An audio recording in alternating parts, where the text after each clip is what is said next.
Bonjour à tous, c'est Daniel, pasteur de l'Église biblique baptiste de Charleville-Mézières. Et la question aujourd'hui, vous faites confiance à quoi ou à qui pour être sauvé ou pour garder votre salut?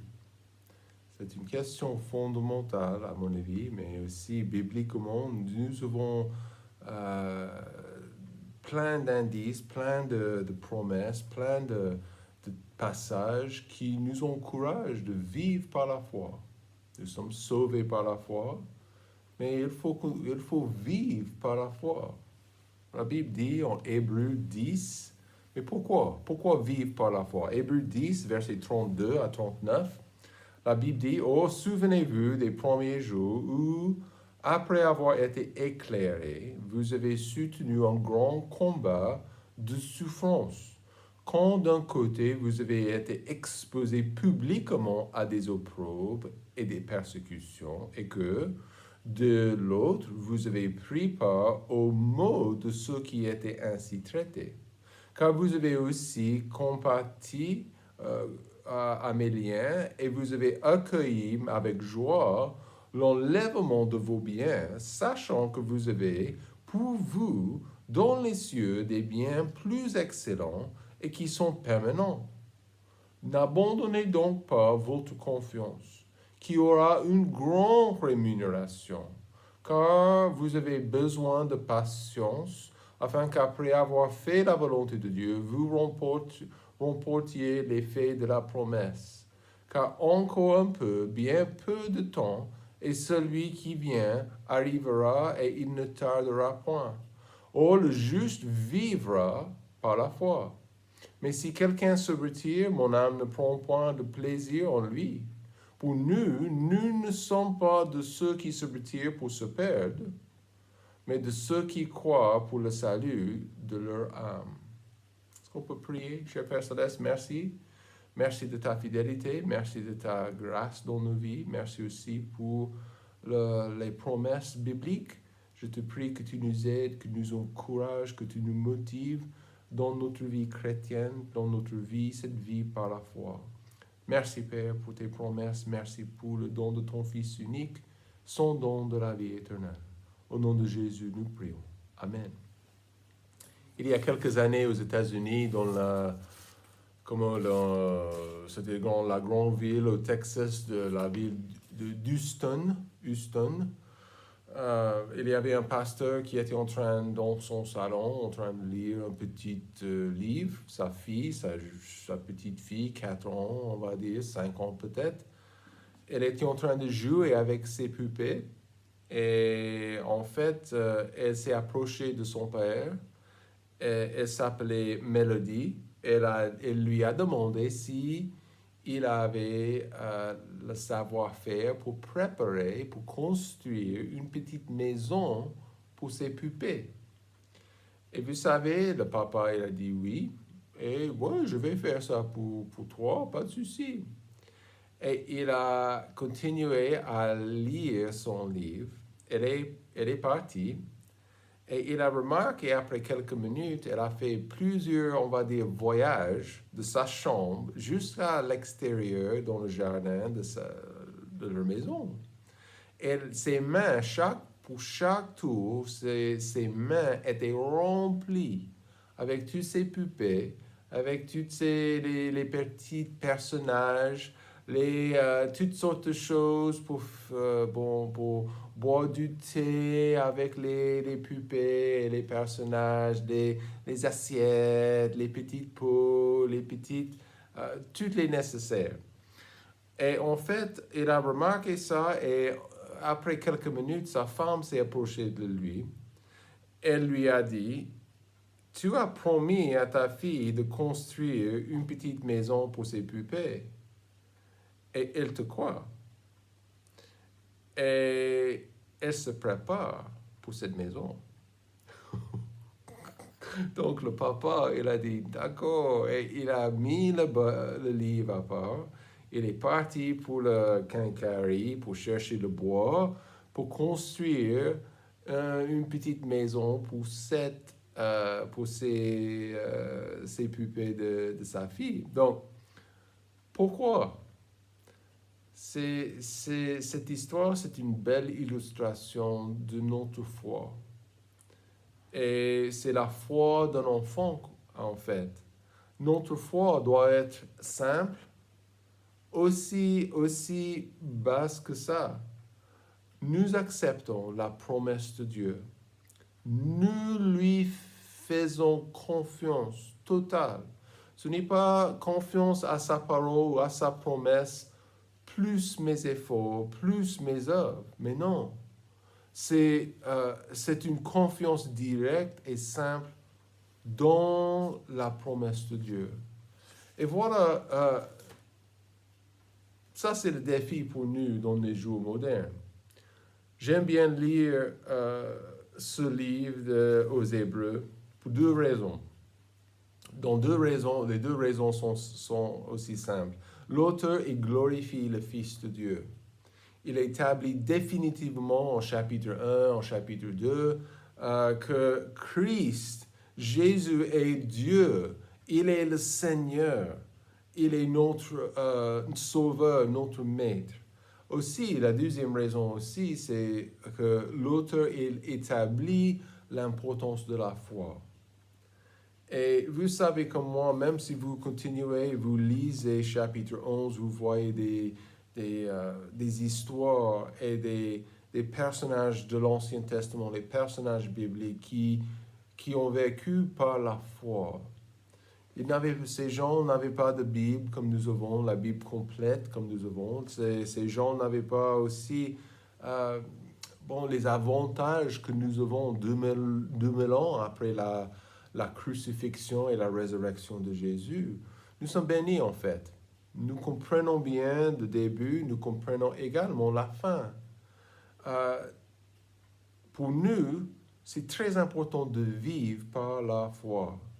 Un des buts de chapitre 10, c'est de communiquer, de continuer après avoir fait confiance à Jésus pour notre salut. Verset 23, la Bible dit ici, si je peux trouver le verset, « Retenons sans fléchir la profession de notre espérance, car celui qui a fait la promesse est fidèle. » Ce n'est pas moi qui est fidèle souvent.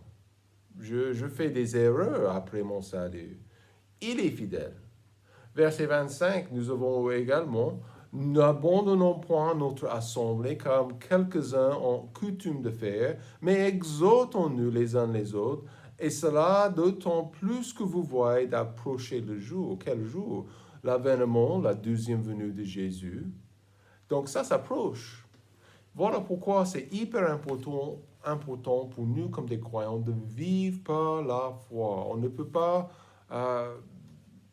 savoir ce qui va arriver. Mais nous sommes sauvés par la foi. Mais soyez certains qu'on doit vivre par la foi aussi. Quand j'ai accepté le don de la vie éternelle, je n'ai pas vu le cadeau. Mais c'est comme ça également dans ma vie chrétienne. Maintenant que je suis membre de la famille de Dieu, je suis sauvé, je regarde devant moi un avenir qui est... il y a beaucoup de détails qui sont incertains. Mais j'ai un Dieu qui s'occupe de tout ça.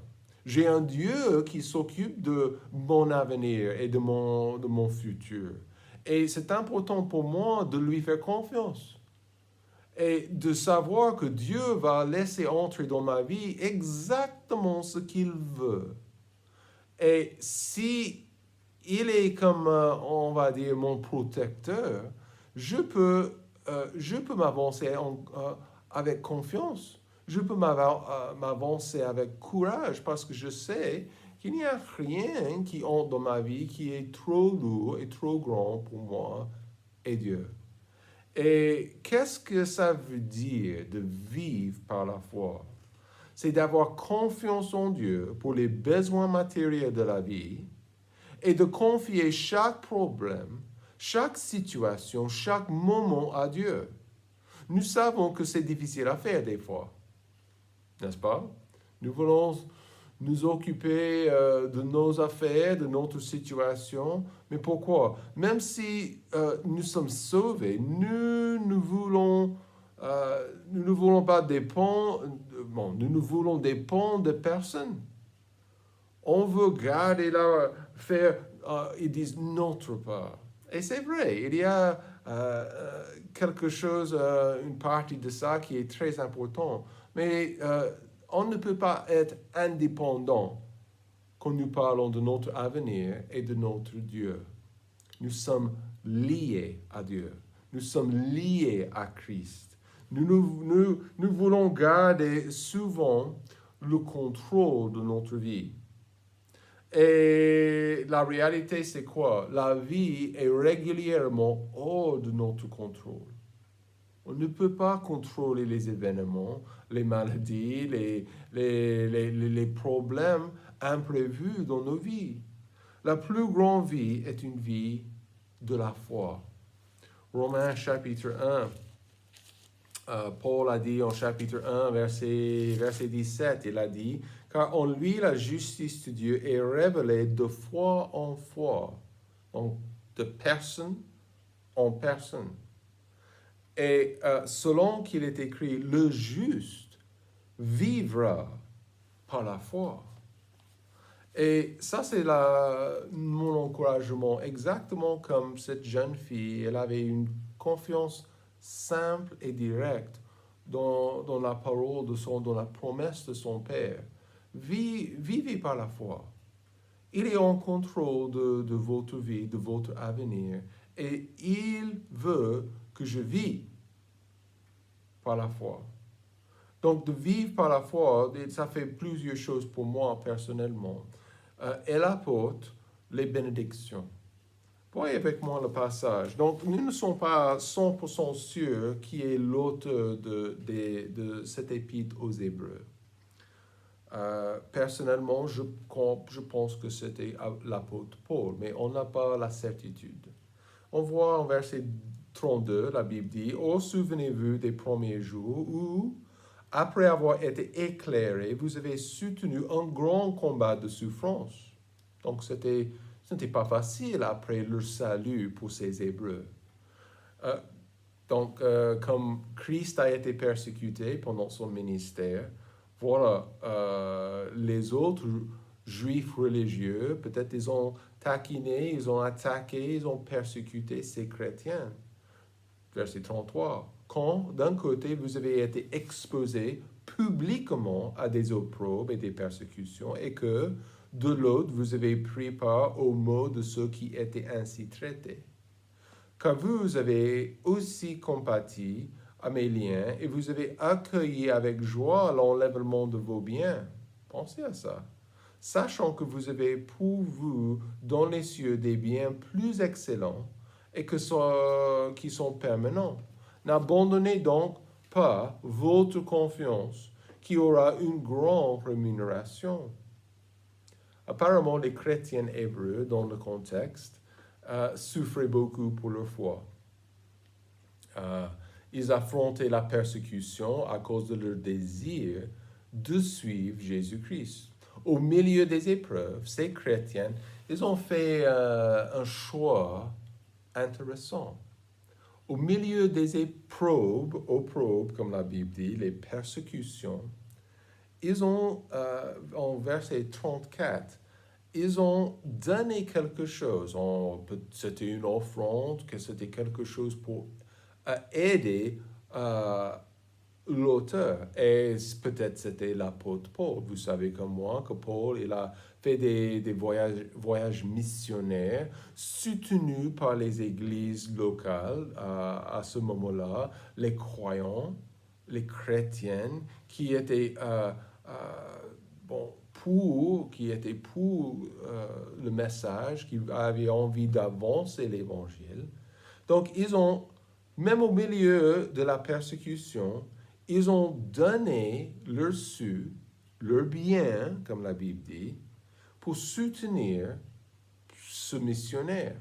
Évidemment, les Hébreux, ils étaient dans le besoin aussi. Mais ils ont envoyé de l'argent, de l'aide à l'auteur ou même aux prisonniers. Donc, ils ont pris quelque chose et ils ont donné par la foi. Donc, Paul, je crois que c'était Paul, mais il dit à la fin de verset 34 que grâce à leurs dons, ils ont quelque chose dans les cieux des biens plus excellents, plus permanents.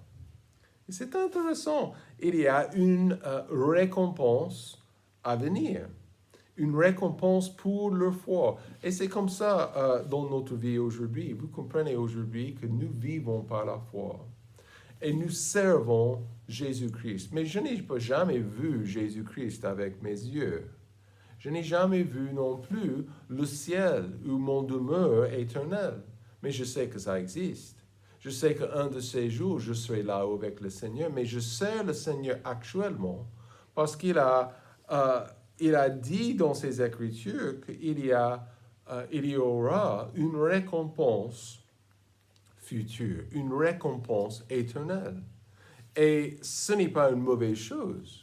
Il dit que la Bible dit en 1 Corinthiens 3, 2 Corinthiens 5, que nous allons nous présenter, on va présenter notre vie devant lui un jour, un jour. Et en fait, la Bible dit en 1 Corinthiens chapitre 15, verset 58, c'est un verset classique. C'est pourquoi, mes frères bien-aimés, soyez fermes, inébranlables, abondant toujours dans l'œuvre du Seigneur, sachant que votre travail n'est pas vain dans le Seigneur. Donc ça, c'est super cool, ça. L'idée que Dieu va me récompenser pour mon travail après mon salut, mon service après le salut. Et ça, c'est toujours à venir. En Galates, chapitre 6, verset 9, il dit « Ne nous lassons point de faire le bien, car nous moissonnerons dans la saison convenable, si nous ne nous le relâchons pas. » Donc, vigilant, fidèle. Donc, une vie par la foi, c'est une vie qui apporte, qui donne beaucoup de bénédictions. Il y a des récompenses futures, mais aussi il y a une récompense présente. La joie et la paix que Dieu nous donne. Donc, il a dit en verset 34, « Vous avez accueilli avec joie l'enlèvement de vos biens. » Sachant, ces gens étaient remplis à ce moment-là en donnant au ministère de, je crois que c'était Paul, mais ils ont donné leurs biens avec joie. Qui leur a donné cette joie? Je viens de lire, ils étaient publiquement exposés à des épreuves, publiquement exposés à des persécutions. Au milieu de tout ça, ils avaient la joie. Exactement. Donc, c'est important on se rappelle, on se souvient de notre décision de suivre Jésus. Je peux vous dire honnêtement que je n'ai pas compris ce qu'il voulait faire dans ma vie. Pas du tout. Au début, je n'étais pas sûr. Depuis ce moment-là, il me bénit. Il bénit ma vie, ma famille. Dans ce verset, nous voyons les récompenses actuelles et les récompenses éternelles. Mais une chose il fait, il nous récompense régulièrement. Il nous bénit. Il répond à nos prières. Pourquoi? Parce que nous vivons par la foi. Il y a une récompense. Il y a des bénédictions. Voilà pourquoi la vie chrétienne, la vie de foi est la meilleure vie. Parce que c'est Dieu qui s'occupe de nous. Donc, il faut continuer. Ne soyez pas découragés. Ne soyez pas dans la dépression. Faites-lui confiance. Faites un pas pour lui, un pas par la foi. Et vous allez voir ce que le Seigneur va faire. Et est-ce que ça, c'est vraiment ce que nous voulons? Oui, nous voulons voir ce qu'il peut faire. Deuxièmement, vivez par la foi parce que la foi révèle un cœur obéissant. En verset 36, la Bible continue. Car vous avez besoin de patience, afin qu'après avoir fait la volonté de Dieu, vous remportiez l'effet de la promesse. C'est quoi l'effet de la promesse? Et voilà, nous voyons certainement cette affaire avec la persécution, les difficultés pour ces nouveau-nés, on va dire. Ils étaient en train de faire la volonté de Dieu. C'est important de comprendre qu'on ne peut pas plaire à Dieu sans foi. C'est pas possible. En Hébreux 11, verset 6, il est impossible de lui être agréable sans la foi. C'est très direct. C'est la foi de notre cœur qui l'attire. Les gens qui connaissent un peu de la Bible sans vraiment connaître l'auteur. Ça ne marche pas. Il faut faire confiance à l'auteur. Il faut vivre par la foi. Ce type de vie est la volonté de Dieu pour ses enfants. Il veut que je le suive et que je sois obéissant. Donc, marchez par la foi. Obéissez. Obéissez à ses commandements. Obéissez à ses principes. Mais ces Hébreux faisaient sa volonté en donnant quelque chose aux missionnaires. Et c'était par la foi, parce que ces gens n'avaient pas beaucoup de sous, j'imagine. Mais leur cadeau était une marque de quoi? Leur foi. Leur cœur obéissant. Dieu les a menés à le faire et ils l'ont fait. Ils étaient obéissants. Ils ont fait la volonté de Dieu. Et en fait, Dieu les a bénis. Quelles sont les marques de notre foi? Est-ce que nos vies sont marquées par quoi? L'obéissance? J'espère que c'est bien l'obéissance. Je veux faire exactement ce que Dieu dit dans sa parole. Si cette chose est contraire à sa volonté, sa parole, alors on doit dire non. Donc on revient toujours à la Bible, on revient toujours à la promesse. L'idée que je vis par la foi, mais je ne marche pas dans l'obéissance, c'est contradictoire. Contradictoire. Vivez par la foi, c'est sa volonté.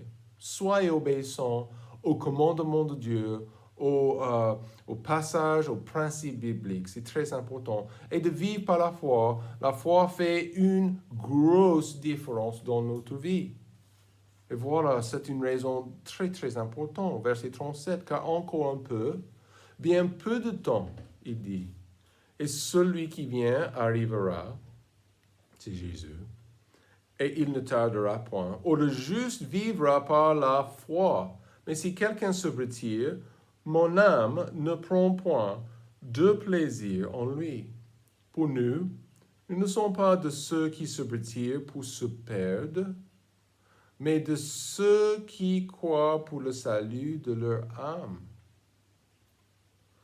Certainement, nous ne connaissons pas l'avenir. Qui le connaît? Personne. Mais Dieu. Trop de chrétiens essaient de vivre par la vue et les résultats sont terribles.